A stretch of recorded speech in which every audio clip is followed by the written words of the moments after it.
This episode is a deep dive. We're looking at the extinction burst of toxic behaviors we're seeing online and in the real world, and why your progress is exactly what's being targeted. From the reality of bugging in to the strategic importance of building women-led networks, we're talking about how to stay smart, stay safe, and stay in control. Mindset over Manosphere. Why being a woman is a survival strategy. Take a listen. Security isn't a luxury, it's a strategy. Welcome to Prepping for the Urban Woman, where I empower you to take command over your future. From solo apartment living to managing a household in a crisis, I provide the roadmap for practical, urban-focused emergency readiness. While this is geared toward the ladies, the mission is universal. Total preparedness for everyone. Jihan at Moonwise Life posted a quote recently from dance legend Alvin Ailey that needs to be shared. It's, being female is a biological fact. Being a woman is a strategy. My content isn't typical of the prepping world as it's geared toward women, particularly urban women. Crucial elements of prepping as a woman include personal safety, home safety, and situational awareness. There's a reason I say that in a natural disaster or an SHTF situation, it's best for a woman to bug in for as long as possible. It's not because we're not capable of physical exertion or that we don't have the physical strength or that we don't have the street smarts to make it through. The vast majority of us have all or a combination of those things. It's just that it's best to bug in, especially if we have kids, because of men. Men endanger our physical safety more than any animal or event on this planet other than World War III. Men say that we need them to protect us, but 9 times out of 10, it's to protect us from other men.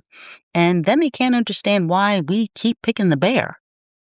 The term extinction burst refers to a situation in which a behavior that was previously reinforced or rewarded suddenly receives no response. Instead of stopping immediately or modifying the behavior, the person or organism often lashes out by temporarily increasing the frequency, intensity, or aggression of that behavior. It's a final, desperate attempt to regain the reward. While this has been used to describe current politics, and it applies, the deeper layer is that it can clearly explain the behavior we're seeing among the manosphere and all of the red pill content men, and sadly, younger men are consuming. And it seems the more toxic it is, the more attention it gets, and the more violent it's becoming.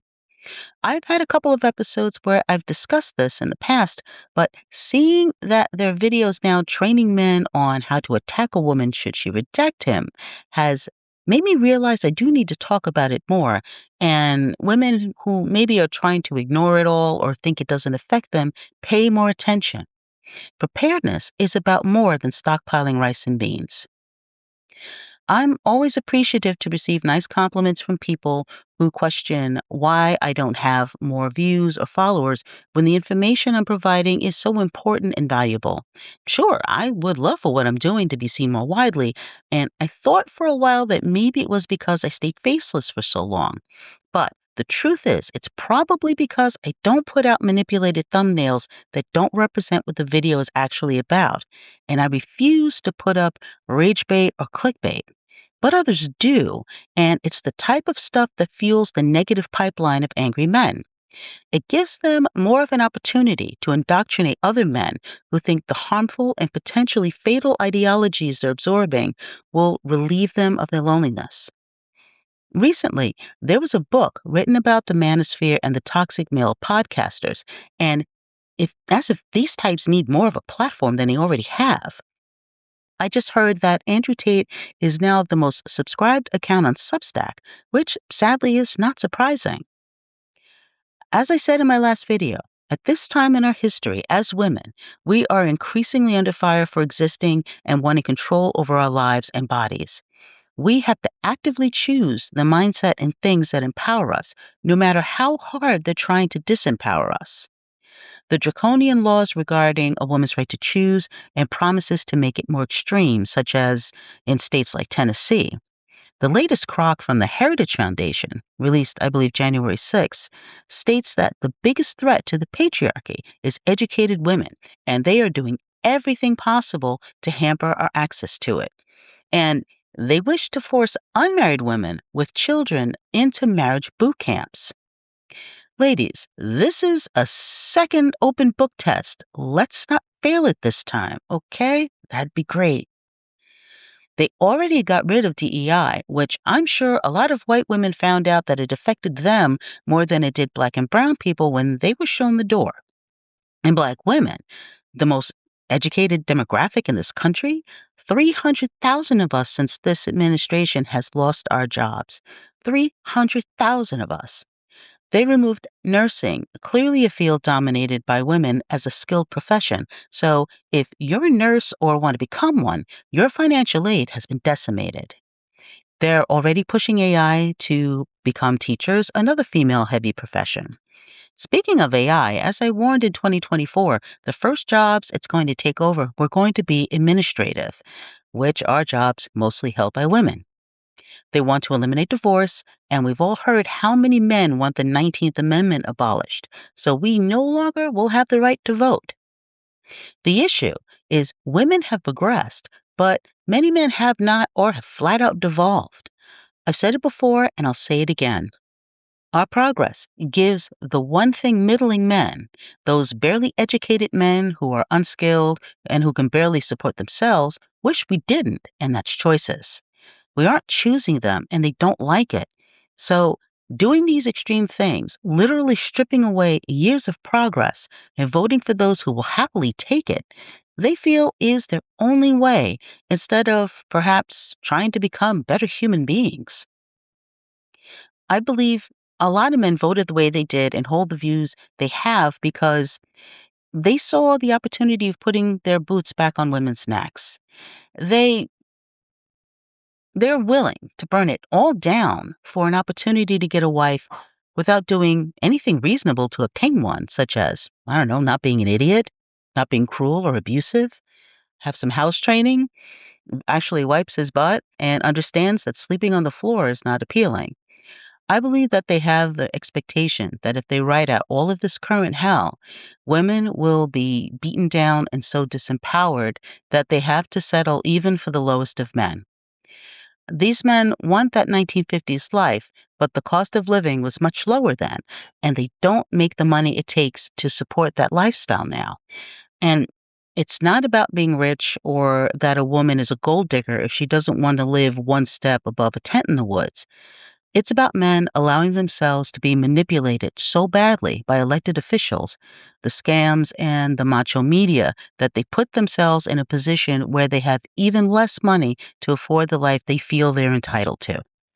And instead of blaming the people they elected who lied to them and shipped their jobs overseas, or the 1%, or the bros that stole their money for the promise of a stable of obedient girls, they blame women as if we had control over any of that. So, how is this related to prepping? Well, we have to be more careful and more diligent than ever. Human trafficking is no joke. It's ridiculously widespread. And women of all types are not safe, and your children definitely are not safe. If current events have taught us anything, it's that nobody cares about us or our kids. Nobody. The idea that women are cherished and should be safe is total BS, and children seen as the future, that they need to be nurtured, that society needs to care and protect them has been a total lie too. They are willing to let your kids be malnourished, die, trafficked, illiterate, and be target practice if that means the hierarchy remains in place and the unscrupulous keeps making money. The current society has protected, elevated, and celebrated some of the worst men alive. And the women who support them and defend them, they're nothing more than apex pygmies, and complicit in those lies until they outdo their usefulness or a younger model comes along. They should be ashamed, but are best ignored. It's more important than ever that we build strong networks of women and supportive men to protect ourselves and each other until this extinction burst ends. We have to continue to fight each in our own way for the things that will give us hope and hope for our kids. And while we're doing that, Learn some basic self-defense. Learn how to shoot or which spray protection is allowed in your state, and train in using these weapons properly. If your state is trying to party like it's 1899, you may want to relocate. You are not guaranteed safety in an Uber, a hotel, or a laundry room in your own building, so stay alert. Check out that guy you're about to go on a date with. Any man that's unwilling to provide enough information about him for you to find out if he's been arrested is probably someone you don't want to be with. Any real man with a shred of intelligence and reason should understand and respect your caution. I believe that the days of a man picking up a woman for a date are over. Don't let any man you've just met know where you live. And be clear on expectations before you meet up. The second he says or does something out of pocket, leave. And make sure you bring enough money to either put it on the table or get you out of there. Let your friends know where you are and where you're going regularly, and have that one friend you can call in case a date goes sideways. Even better if it's a guy. Check in with someone when you get home at night. If you work at night, have someone you can text to let them know you got to work and back home safely. We have to look out for each other. If you see a woman who might be in danger but you don't want to get involved, at least call the cops or film it for evidence from a distance. Get a plate number and report it from a safe place. If you are in danger, use the nonverbal signal for help that was created by the Canadian Women's Foundation. You hold one palm out, you tuck your thumb, and wrap your fingers around it. Hopefully, this will become increasingly popular and more women will use it to get help or give it. Look, I love men and I believe in love and I will always root for it. I believe many other women do too. But we've seen too many women sacrifice so much for a man who didn't deserve it. If she's lucky, it was life she didn't get to live and time she can't get back. Or worse, married to one of the 62 million men who visited a website monthly that taught him how to drug abuse her and film it for other men to watch, total strangers. Or worse yet, lose her life. Men have got to stop believing women want or deserve this.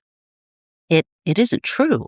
And the further you go down that rabbit hole, holding onto these lies and participating in that evil or staying silent about it, the lonelier you'll be. You're not lonely for nothing. Asking and listening to toxic men clearly isn't solving your problem. They're lying to you, and you're lying to yourself. Hopefully, at some point, these toxic men will decide to do better and be better as humans instead of performing for other men in the strangest circle jerk known to humanity. Then maybe women will start choosing them again when they bring us the safety and peace we now get from our book talks, our baths, our wine, and yes, our cats.